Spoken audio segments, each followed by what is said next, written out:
ماشاءاللہ سب سے پہلے آپ لوگوں کا، بنگلہ دیش والوں کا بہت شکر گزار ہوں۔ ہمارے پاکستان میں ایک صوبہ ہے خیبر پختونخوا، وہاں من حیث القوم علماء سے بہت عقیدت اور محبت دیکھنے کو ملتی ہے۔ ویسے تو سب محبت کرتے ہیں، لیکن من حیث القوم اسی طرح کا ماحول مجھے یہاں بنگلہ دیش میں نظر آ رہا ہے۔ یہاں یونیورسٹیوں میں، گلیوں میں، محلوں میں، کانفرنسز میں علماء سے یہ محبت دیکھ کر دل گارڈن گارڈن ہو گیا۔ ایک تو باغ باغ ہوتا ہے نا، انگلش میں گارڈن گارڈن ہوتا ہے۔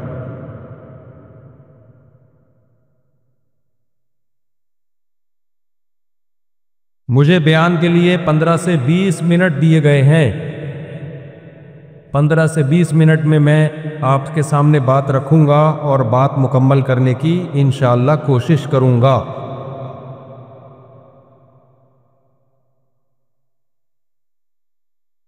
دیکھو بھائی، بنگلہ دیش کی آبادی 18 سے 20 کروڑ تک آفیشلی کہا جاتا ہے کہ مسلمان ہیں۔ مسلمانوں کا ایک بہت بڑا کنٹری ہے۔ مجھے بڑی خوشی ہوئی، یہاں چھٹی بھی جمعے کے دن ہوتی ہے، اس لیے کہ مسلمان جمعے کو چھٹی چاہتے ہیں۔ اتنی بڑی تعداد میں انفلوئنس ان کا علماء کا اتنا زیادہ ہے۔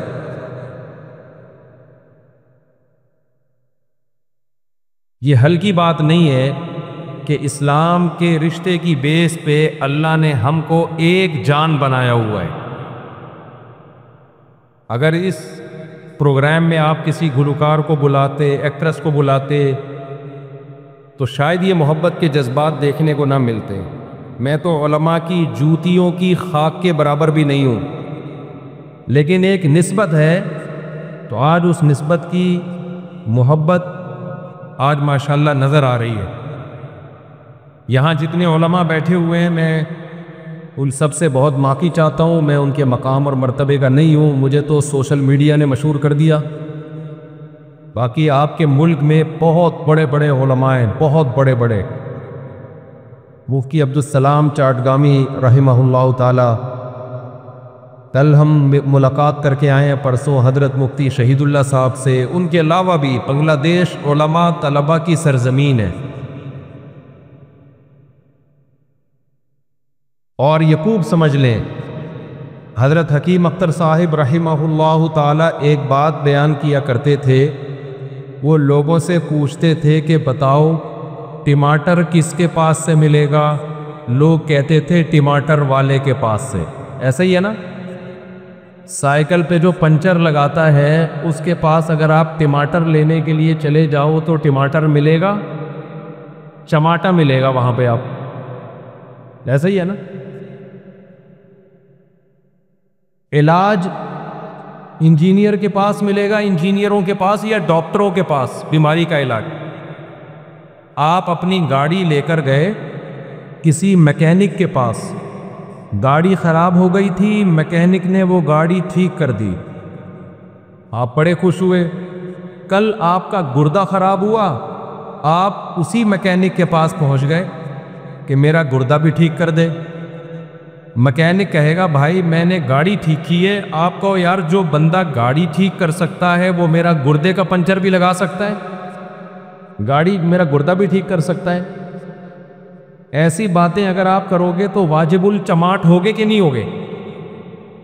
اردو میں چماٹ کا مطلب تو پتہ ہے نا، چماٹا۔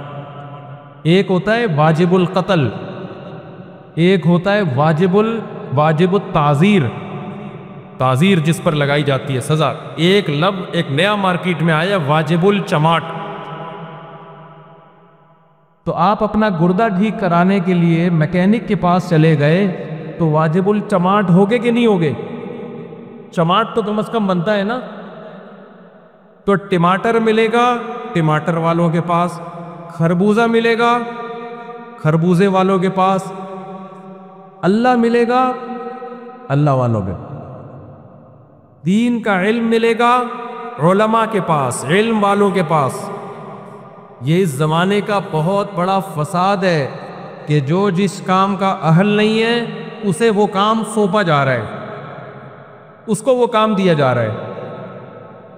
دیکھو ہم علماء کے محتاج کیوں ہیں؟ جب تک آپ کا تعلق یہاں بنگلہ دیش میں فرقواریت بھی بہت کم ہے، نہ ہونے کے برابر، 99.9% علماء فقہ حنفی کو فالو کرتے ہیں صدیوں سے، جب سے اسلام آیا ہے۔ 700 سال پہلے کہتے ہیں یہاں بنگلہ دیش کے لوگ مسلمان ہوئے تھے، پوری قوم کنورٹ ہوئی تھی ہندو مذہب سے اسلام کی طرف، اور اس وقت سے لے کے آج تک بنگلہ دیش کے لوگوں نے اسلام کو سینے سے لگایا ہوا ہے، مضبوطی سے تھاما ہوا ہے، تو اسے تھام کے رکھنا ہے۔ فرقواریت پتہ ہے آپ کی سوسائٹی میں کیسے آئے گی؟ لوگ آپ کو اس فقہ سے ہٹائیں گے جو صدیوں سے متواتر چلا آ رہا ہے، پھر یہاں فرقے شروع ہو جائیں گے۔ تو آپ نے دین کس سے سیکھنا ہے؟ علماء سے۔ علماء میں گمراہ بھی ہوتے ہیں، کیا ڈاکٹروں میں گمراہ نہیں ہوتے؟ میکینک کیا 2 نمبر نہیں ہوتے؟ تو یہ تو نہیں ہے کہ آپ کی گاڑی تھی، میکینک نے خراب کر دی، یا آپ کا گردہ ایک ڈاکٹر نے خراب کر دیا، دوسرے گردے کے لیے آپ کسی پلمبر کے پاس جا رہے ہو کیونکہ ڈاکٹر خراب ہو گئے ہیں، لہذا میں اب گردوں کا کام کس سے کرواؤں گا؟ پلمبروں سے۔ واجب الچماٹ ہوگے کہ نہیں ہوگے؟ بھائی ایک ڈاکٹر اگر 2 نمبر ہے تو علاج کے لیے دوسرے ڈاکٹر کے پاس ہی ہم جائیں گے۔ یہ نہیں ہوگا کہ ایک ڈاکٹر خراب ہے تو اب چونکہ ڈاکٹر خراب ہو گئے ہیں لہذا گردوں کا علاج ہم کس سے کروائیں؟ میکینک سے۔ میں سمجھا پا رہا ہوں اپنی بات؟ اچھا، علماء کہتے کس کو ہیں؟ اس کو خوب اچھی طرح سمجھیں۔ علماء کسے کہتے ہیں؟ قرآن نے ہمیں بتایا کہ علماء کسے کہتے ہیں۔ قرآن کے الفاظ دیکھو، اللہ فرماتے ہیں هُوَ الَّذِي بَعَثَ فِي الْأُمِّيِّينَ رَسُولًا مِّنْهُمْ يَتْلُو عَلَيْهِمْ آيَاتِهِ وَيُزَكِّيهِمْ وَيُعَلِّمُهُمُ الْكِتَابَ وَالْحِكْمَةَ۔ اللہ نے فرمایا کہ ہم نے محمد صلی اللہ علیہ وسلم کو بھیجا۔ محمد صلی اللہ علیہ وسلم کا کام کیا ہے؟ نمبر 1، یتلو علیہم آیاتہ، نبی صحابہ کے سامنے قرآن پڑھ کے سنائیں گے۔ صحابہ کو صرف لکھا ہوا قرآن نہیں ملا بلکہ انہوں نے نبی صلی اللہ علیہ وسلم کی زبان اقدس سے سنا بھی ہے۔ پھر تابعین نے اس قرآن کو سنا صحابہ سے، تبع تابعین نے کس سے سنا؟ تابعین سے۔ یہ سلسلہ سینہ بسینہ صدیوں تک آج تک چلا آ رہا ہے۔ اگر کوئی قاری کہے کہ میں نے کسی استاد سے نہیں پڑھا، میں نے ڈائریکٹ قرآن پڑھ کے تجوید سیکھی ہے، اس قاری کا پڑھا ہوا معتبر ہوگا؟ نہیں۔ وہ قاری واجب الچماٹ ہوگا کہ نہیں ہوگا؟ اب ایسا نہ ہو میرے جانے کے بعد چماٹے لگانا شروع کر دو، یہ بھی واجب الچماٹ ہے، یہ بھی واجب الچماٹ ہے۔ یہ اصطلاح ہے، ٹرم ہے۔ اس قاری کا سلسلہ متصل نبی صلی اللہ علیہ وسلم تک پہنچنا ضروری ہے۔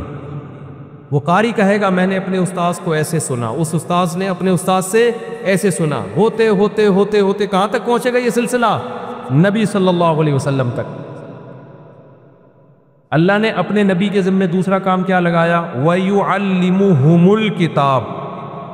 نبی صلی اللہ علیہ وسلم صحابہ کو کتاب پڑھائیں گے بھی اور سکھائیں گے بھی۔ اب بتاؤ قرآن جو ہے یہ اردو یا بنگلہ دیشی زبان میں نازل ہوا تھا یا عربی میں نازل ہوا؟ عربی میں۔ اور صحابہ کی مدر لینگویج کون سی تھی؟ عربی تھی۔ تو ان کو کیا ضرورت تھی کہ نبی ان کو قرآن سکھائیں؟ بھائی قرآن تھا، وہ پڑھ کے سیکھ جاتے، ان کے لیے تو آسان تھا نا۔ آج بہت سے لوگ کہتے ہیں ہم نے کسی استاد سے نہیں پڑھا دین کا علم، ہم نے کتابیں پڑھ کے خود علم حاصل کیا ہے، خود کتابوں سے ہم نے ڈائریکٹ سیکھا ہے۔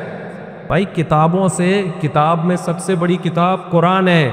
قرآن کہہ رہے صحابہ ڈائریکٹ قرآن سے نہیں سیکھیں گے، بلکہ ان کو سکھائیں گے محمد صلی اللہ علیہ وسلم۔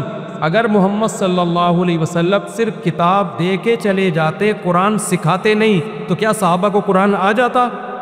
نہیں آتا۔ اب مجھے ایک بات بتاؤ، جب صحابہ قرآن سیکھنے میں نبی کے محتاج تو تابعین ڈائریکٹ قرآن سیکھ سکتے ہیں؟ یقیناً وہ صحابہ کے محتاج، پھر تبع تابعین کس کے محتاج؟ تابعین کے۔ تو ہمارا جو قرآن کا سلسلہ ہے دینی مدرسوں میں جو ہم تفسیر پڑھتے ہیں پڑھاتے ہیں، یہ سلسلہ بھی استاذ در استاذ در استاذ، ٹیچر در ٹیچر ہوتے ہوتے کہاں تک پہنچتا ہے؟ نبی صلی اللہ علیہ وسلم تک۔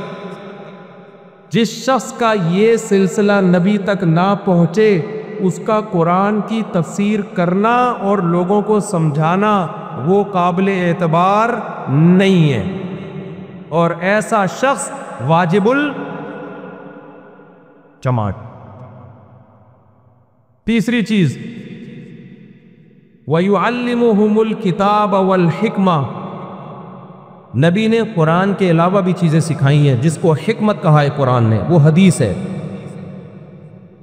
نبی صلی اللہ علیہ وسلم نے حدیث صحابہ کو سکھائی، صرف پڑھائی نہیں ہے بلکہ سکھانا الگ چیز ہے، پیش کرنا الگ چیز ہے۔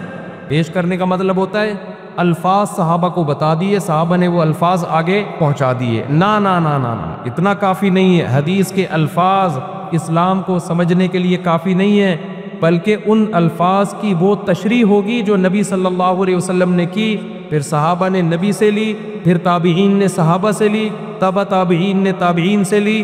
یہ سلسلہ بھی حدیث کے استاذوں کا سند متصل کے ساتھ چلتا ہوا آج تک علماء میں الحمدللہ موجود ہے۔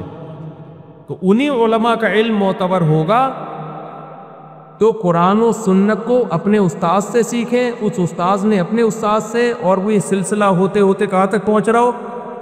نبی صلی اللہ علیہ وسلم تک۔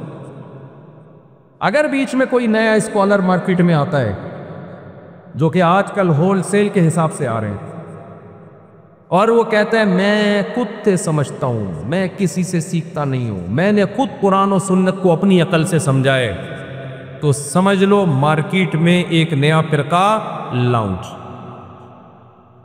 میں نہیں کہہ رہا مولویوں میں علماء میں 2 نمبر نہیں ہوتے، بھائی اگر 2 نمبر ہوتے تو 1 نمبر کو تلاش کرو، 1 نمبر بھی ہوں گے، یہ نہیں ہو سکتا۔ دیکھو نبی صلی اللہ علیہ وسلم سے صحابہ نے پوچھا، نبی نے فرمایا میری امت میں 73 فرقے ہوں گے، 72 جہنمی اور 1 جنتی۔ صحابہ نے پوچھا یا رسول اللہ وہ جنتی فرقہ کون سا ہوگا؟ ہمارے نبی اگر اس فرقے کا نام بتا دیتے تو کیا ہوتا؟ ہمارے نبی بتا دیتے اس فرقے کا نام شیعہ ہوگا، ہم سب کیا رکھ لیتے اپنا نام؟ شیعہ۔ ہمارے نبی کہہ دیتے اس فرقے کا نام بریلوی ہوگا، ہم سب اپنا نام کیا رکھ لیتے؟ میں ابھی ہری پگڑی پہن کے آپ کے سامنے خطاب کرتا اور صلو علی الحبیب بار بار بول رہا ہوتا۔ اچھی بات ہے، صلو علی الحبیب تو بولنا چاہیے، اور بھی بہت کچھ کرتا، ابھی میں سب کچھ کھلے میں نہیں بتاؤں گا، سب کچھ بتا دیا تو واجب الچماٹ بن جاؤں گا میں خود۔ اگر نبی بتا دیتے وہ فرقہ دیوبندی ہوگا تو ہم سب اپنا نام کیا رکھ لیتے؟ دیوبندی۔ اگر نبی کہتے وہ فرقہ اہل حدیث ہوگا تو ہم سب اپنا نام کیا رکھ لیتے؟ اہل حدیث۔ اگر نبی کہتے وہ سلفی ہوگا ہم سب کیا ہوتے؟ نبی نے نام نہیں بتایا، کیونکہ نام رکھنے پر گورنمنٹ کی طرف سے کوئی پابندی نہیں ہے۔ سارے باطل فرقے نام بڑا خاندانی رکھتے ہیں، سلیکٹڈ چن کے نام رکھتے ہیں۔ جو سب سے بڑا فسادی ہوگا وہ اپنا نام امن خان رکھ لے گا۔ ہمارے میں ایک بندہ آیا ایسا باریک سا، بالکل، ایک ہوتا ہے دبلا اور ایک ہوتا ہے باریک۔ باریک تمیز اتارے تو ایکس رے کرنے کی ضرورت ہی نہیں، رپورٹ نظر آئے۔ نام کیا رکھا ہوا ہے؟ قیامت خان۔ اندازہ لگا ہوا، نام تو کوئی بھی رکھ لے گا، سب نے اپنا نام۔ جو منکرین حدیث ہیں، حدیث کے حجت ہونے کا انکار کرتے ہیں، کتنے بڑے مجرم ہیں، نام کیا رکھا ہے؟ اہل قرآن، کہتے ہیں ہم قرآن کو مانتے ہیں، حالانکہ جو حدیث کا انکار کرتا ہے وہ قرآن کو بھی نہیں مانتا، لیکن نام کیا رکھا ہوا ہے؟ اہل قرآن. ناموں میں کچھ نہیں رکھا. اگر لیبل سے متاثر ہونا ہوتا نا تو مکھیاں متاثر ہوتی. میں بار بار ایک واقعہ بیان کرتا ہوں. ایک آدمی نے چاول کی بوری، چینی کی بوری پہ دکان میں چاول لکھا ہوا تھا. کسی نے بولا اندر اس میں چینی ہے، باہر لکھا ہوا ہے چاول. کہتے ہیں مکھیوں کو دھوکہ دینے کے لیے. تو مکھیاں اس لیبل سے دھوکے میں آئیں گی؟ نا نا، لیبل سے. نبی نے لیبل دیکھنے کا حکم نہیں دیا. مکھی بھی لیبل سے دھوکہ نہیں کھاتی، لیکن انسان دھوکہ کھا جاتا ہے. نام کتنا اچھا ہے اس فرقے کا. اس لیے نبی نے اس جنتی فرقے کا نام نہیں بتایا. جیسے چینی کے اندر ایک خوشبو ہوتی ہے، مکھی وہ خوشبو دیکھ کے اندازہ لگا لیتی ہے کہ اس پہ پتی لکھو یا چاول لکھو، میری صحت پہ کوئی فرق نہیں پڑتا، اس کی خوشبو بتا رہی ہے کہ اس کے اندر چینی ہے. تو ایسے ہی جنتی فرقے کی ایک خوشبو ہے جو نبی نے بتائی، ایک علامت ہے جو نبی نے بتائی. جو اس خوشبو کو دیکھ کر اس فرقے کی طرف جائے گا وہ کامیاب ہوگا، اور جو لیبل دیکھ کے گمراہ ہوگا وہ ناکام ہو جائے گا. وہ خوشبو کیا ہے؟ نبی سے صحابہ نے پوچھا یا رسول اللہ وہ جنتی فرقہ کون سا ہے؟ آپ نے فرمایا ما انا علیہ و اصحابی. دیکھو آپ یہ بھی فرما سکتے تھے کہ وہ جنتی فرقہ وہ ہے جو قرآن و حدیث کو فالو کرتا ہے. تو ہر شخص کیا کہتا ہے؟ میں قرآن و حدیث کو فالو. ہر فرقے کا یہی دعویٰ ہے نا؟ کیا خیال ہے بھائی؟ ہر فرقہ کہتا ہے میں صرف قرآن اور حدیث کو مانتا ہوں، اور اس کے نام پہ پوری امت کے خلاف فتوے دیے جا رہے ہیں. 3 طلاقوں کو 1 قرار دیا جا رہا ہے، حالانکہ کہیں بھی قرآن و حدیث میں 3 1 نہیں ہے. کہیں بھی نہیں ہے قرآن و حدیث. ہر آدمی اپنی تشریح کر رہا ہے اور پہنا رہا ہے امت کو. آیتوں کے نمبر یاد کیے ہوئے، حدیثوں کے نمبر یاد کیے ہوئے. اس حدیث کا مفہوم کیا ہے؟ صحابہ نے اس حدیث کا کیا مطلب سمجھا؟ اس سے کوئی سروکار ہی نہیں ہے. تو نبی نے اس فرقے کی جو جنتی ہوگا اس کی علامت کیا بتائی؟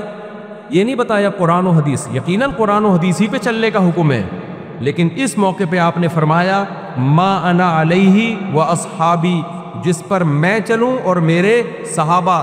کیا مطلب؟ قرآن کی وہ تشریح جو مجھ سے، میری حدیثوں سے میچ نہ کرتی ہو، میرے عمل سے میچ نہ کرتی ہو. قرآن کی وہ تشریح قابل قبول نہیں ہے. آج لوگ قرآن سے موسیقی کا جواز ثابت کر رہے ہیں. بتاؤ نبی صلی اللہ علیہ وسلم کے زمانے میں کسی گلوکار موسیقار کا نام بتا دو. تو بتا سکتے ہو؟ نبی کے دور کے کسی مشہور قوال کا نام بتاؤ. بنگلہ دیشی میں قوال کو کیا بولتے ہیں؟ وہ جو قوالی ہوتی ہے، وہ جو کاکڑ دنہ ہوتا ہے. قوالی جب چلتی ہے نا شروع میں، ہاں ہمارے ایک دوست آئے مجھے کہنے لگے آج بیان میں کاکڑ دنہ ہو گیا. میں نے کہا کیا مطلب کاکڑ دنہ ہو گیا؟ کہتے ہیں قوالی جب چلتی ہے شروع میں سلولی جوش نہیں آتا لوگوں کو، آرام آرام سے ہیر آ کے میں کاکڑ دنہ ایک میوزک چلتا ہے کاکڑ دنہ، تو اس میں پھر لوگ جوش میں آتے ہیں، تیش میں آتے ہیں. بھائی قرآن کی ایسی تشریح جس پہ نبی کا عمل نہ ہو، حدیثوں کے خلاف آپ تشریح کر رہے ہو. جو فرقہ قرآن کو حدیث سے ہٹا کے بیان کرے گا، اس حدیث کی روشنی میں وہ گمراہ فرقوں میں، وہ ان 72 فرقوں میں ہیں جن کے لیے جہنم کی وعید ہے. لیکن نبی نے آگے بتا دیا صرف حدیث بھی نہیں، ما انا علیہ و اصحابی، جس پر میرے صحابہ بھی ہوں. اس سے پتہ چلا کہ جو صرف قرآن و حدیث کی بات کرتا ہے اور صحابہ کو سائڈ پہ لگا دیتا ہے تو وہ قرآن و حدیث کی اپنی مرضی کی تشریح آپ پر تھوپ رہا ہے. قرآن و حدیث کی وہ تشریح جو صحابہ کی نظر میں ایکسیپٹیبل نہیں ہے، جس پر صحابہ نے عمل نہیں کیا، وہ تشریح قابل قبول نہیں ہے. سمجھ میں آ رہی ہے بات؟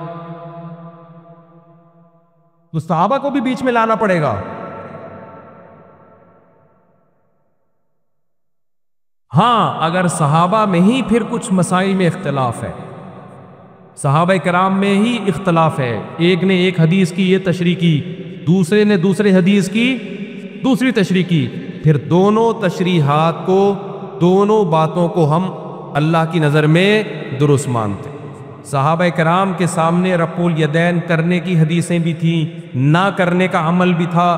کچھ صحابہ نے کیا کچھ نے نہیں کیا، ہم دونوں کو کیا سمجھتے ہیں؟ بولو ٹھیک۔ لیکن 3 طلاقوں کے مسئلے میں کسی ایک صحابی نے 3 طلاقوں کو ایک نہیں کہا۔ کسی ایک صحابی سے ثابت نہیں ہے کہ رمضان آیا ہو اور مسجد میں 8 رکعت تراویح کسی صحابی نے پڑھی ہو۔ حضرت عمر کی جو روایت ہے اس پہ میں کلام کر چکا ہوں، جو 8 حضرت عمر سے، میں بھی اختلافی مسائل چھیڑنے نہیں آیا یہاں پہ، میں صرف آپ کو یہ اصول بیان کرنے کے لیے آیا ہوں کہ وہ آج گمراہی اسی بیس پہ پھیل رہی ہے۔ ہر شخص اسکالر بنا ہوا ہے اور مجتہدین، ائمہ مجتہدین اسلاف کو سائڈ پہ لگا کے اپنی مرضی کی تشریح تھوپ رہا ہے، اور نام بڑے اچھے رکھ لے گا، اپنے فرقے کے نام بڑے اچھے رکھ لے گا۔ میں نے ایک صاحب سے کہا حضرت عبداللہ بن عباس تو، ابھی میں کیا جزیات میں جاؤں، بات لمبی ہو جائے گی۔ اسلاف کو صحیح معنوں میں سمجھائے ائمہ اربعہ نے، امام ابو حنیفہ، امام مالک، امام شافعی، امام احمد ابن حنبل، تبھی 99% امت نے ان کو فالو کیا ہے۔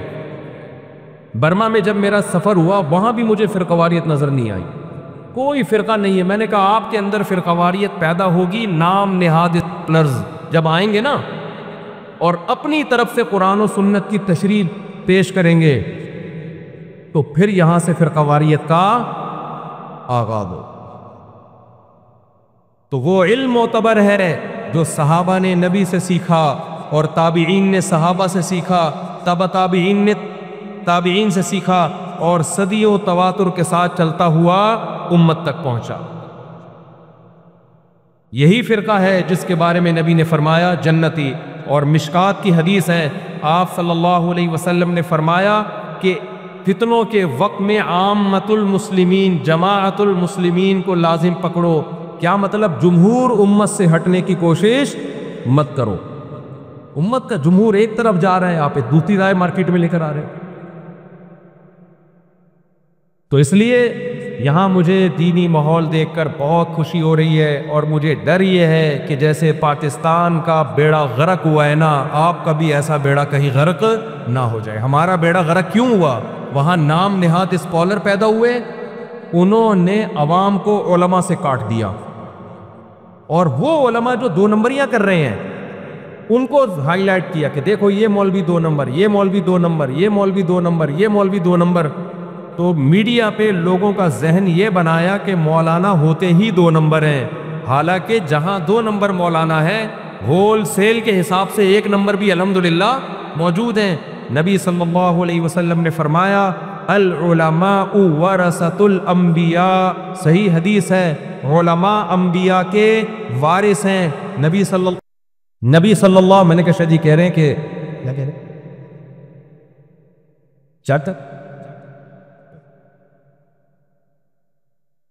نبی صلی اللہ علیہ وسلم نے ارشاد فرمایا کہ نحن معشر الانبیاء، ہم انبیاء کی جماعت وراثت میں درہم اور دنانیر دولت نہیں چھوڑتے، ہم علم چھوڑ کے جاتے ہیں۔ کون سا علم؟ دین کا علم۔ وہی دین کا علم پھر علماء لیتے ہیں۔ اس لیے آپ صلی اللہ علیہ وسلم نے علماء کو انبیاء کا وارث کہا ہے۔ نبی کی موجودگی میں نبی کے علاوہ کسی اور سے کوئی دین کا علم حاصل کرنے کی کوشش کرے، واجب الچماٹ ہوگا کہ نہیں ہوگا؟ تو جب نبی دنیا سے چلے گئے تو نبی کے وارث کون ہیں؟ علماء۔ تو علماء کے علاوہ کسی اور سے کوئی فتویٰ لینے کی کوشش کرے، وہ بھی کیا ہوگا؟ واجب الچماٹ۔ اور یہ بھی ایک بات یاد رکھو، اسی کو مکمل کرنے کے لیے 5 منٹ اور لے لو۔ جیسے دین کا علم، نکاح طلاق کے مسائل، وراثت کے مسائل، نماز روزے کے مسائل، تجارت کے مسائل، بینکنگ کے مسائل علماء سے پوچھے جائیں گے، ایسے ہی کچھ باتیں ایسی ہیں جو علماء سے پوچھنے کی نہیں ہیں، کیونکہ بعض لوگ عقیدت میں اتنے آگے چلے جاتے ہیں کہ جو چیزیں علماء سے پوچھنے کی نہیں ہیں وہ کس سے پوچھ رہے ہوتے ہیں؟ علماء سے۔ گردے کی پتھری نکالنے کا طریقہ بھی مولانا لوگ بتا رہے ہیں آج کل یوٹیوب پہ، جن چڑیل بھوت بھگانے کے طریقے بھی مولانا لوگ بتا رہے ہیں۔ بھائی تم نے مدرسے میں 8 سال جن چڑیل پڑھا ہے؟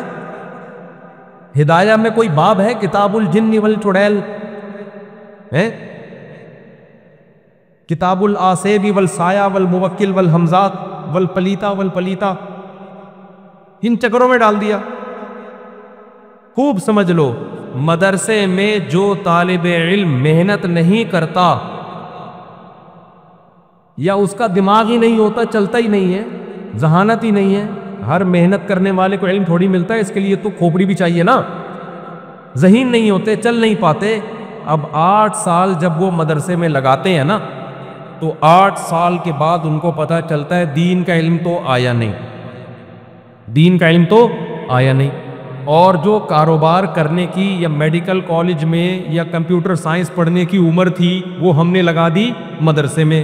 اب نہ دین کے رہے اور نہ دنیا، پھر وہ یہ منجن بیچنا شروع کرتے ہیں۔ ہمارے ہاں مناسب قیمت پہ جن چڑیل بھوت بھگائے جاتے ہیں، ہمارے ہاں سکلیات کا علاج کیا جاتا ہے، پھر وہ حکیم بھی بنے ہوئے ہوتے ہیں، پھر وہ ہر میڈیکل سائنس کی فیلڈ میں بھی ٹانگ اڑا رہے ہوتے ہیں۔ چینل دیکھ لو یوٹیوب پہ بھرے ہوئے۔ اللہ نے قرآن میں کیا فرمایا؟ یا ایھا الذین آمنوا اطیعوا اللہ واطیعوا الرسول واولی الامر منکم، اللہ کی اطاعت کرو، رسول کی اطاعت کرو اور اول الامر کی، اور لعلمہ الذین یستنبطونہ منہم، ہر چیز میں اس کے ماہرین سے پوچھا کرو، ہر چیز میں کے بارے میں کس سے پوچھو؟ اس کے ماہرین سے۔ ہمارے پاکستان میں جب کورونا آیا نا، کووڈ پوری دنیا میں آیا، لوگ مجھ سے آ کے پوچھتے تھے مفتی صاحب ویکسین لگوانی چاہیے کہ نہیں لگوانی چاہیے؟ میں کہتا تھا کہ تمہیں پہلے الگ ایک ویکسین لگوانی چاہیے دماغی علاج کے لیے، کہ کورونا کا مسئلہ یہ میڈیکل سائنس کا ہے، یہ مفتی کا کام نہیں ہے۔ پہلے ایک دماغی علاج کراؤ، اس کے بعد پھر میرے پاس آنا۔ میرے پاس تو نماز روزے کے مسئلے پوچھنے کے لیے آؤ، نکاح طلاق کے، وراثت کے، حج کے، زکوٰۃ کے مسئلے پوچھنے کے لیے آؤ۔ تو ہر چیز اس کے اہل سے پوچھنی چاہیے۔ اب بات کو میں بس 5 منٹ میں سمیٹ کے ختم کرتا ہوں۔ یہ تو مجھے چونکہ یہاں کا ماحول دیکھ کے خوشی ہو رہی ہے، بنگلہ دیش میں اتنا اسلامی ماحول ہے، پردے کا ماحول ہے، تو وہ تو بھی بیان سے ہٹ کے یہ میرے جذبات تھے جو میں نے آپ کے سامنے پیش کیے ہیں، تاکہ آپ فرقواریت کی لعنت میں مبتلا نہ ہو جاؤ، کیونکہ ہم نے دیکھا ہے فرقے ایسے ہی پیدا ہوتے ہیں۔ اچھے بھلا ایک مذہب متداول فقہ حنفی چلا آ رہا ہے صدیوں سے، لوگ آپ کو آ کے ہٹانے کی کوشش کریں گے، اور پھر اتنے فرقے بنیں گے نا کہ بریک فیل، ہر شاخ پہ الو بیٹھا ہے، انجام گلستان کیا ہو۔ ہاں، بدعت سے ہمیشہ دور بھاگو، عقیدہ ہمیشہ توحید والا۔ کوئی عالم شرک کی طرف لے کے جاتا ہے، وہ عالم نہیں ہے، وہ گمراہ کر رہا ہے آپ کو۔ صرف یا اللہ مدد، شرک قابل قبول بولو نہیں۔ جب ہمیں مسائل آئیں گے تو ہماری حاجتیں مزاروں سے، قبروں سے پوری نہیں ہوں گی، ہماری حاجت پوری کہاں سے ہوگی؟ مسجد سے، اللہ سے۔ صرف یا اللہ مدد کا نعرہ، یا اللہ مدد کے علاوہ کوئی نعرہ قابل قبول نہیں۔ نمبر 2، بدعت کے کبھی قریب نہیں پٹکنا ہے۔ ہم لوگوں میں بدعتیں بہت آ گئی ہیں، اب میں ان کی ڈیٹیل میں جاؤں گا تو وقت لگے گا۔ بھائی کسی بھی عمل کا قرآن و سنت سے ثبوت ہونا چاہیے، صحابہ سے ثبوت ہونا، یہ تھوڑی کہ کچھ بھی اٹھا کے۔ بہت سے لوگوں نے اپنی ہر بدعت امام ابو حنیفہ کے کھاتے میں لائے، بیچاروں کے کھاتے میں ڈال دیے۔ بدعت سے اپنے آپ کو بچاؤ۔ باقی فروعی اختلافی مسائل میں چاروں امام برحق ہیں، سب نے قرآن و سنت کو فالو کیا ہے۔ ہم امام ابو حنیفہ کو فالو کرتے ہیں، اس امت میں میجورٹی نے امام ابو حنیفہ کو فالو کیا، 30% نے امام شافعی کو فالو کیا، بہت بڑے مجتہد تھے، امام ابو حنیفہ کے شاگرد تھے وہ۔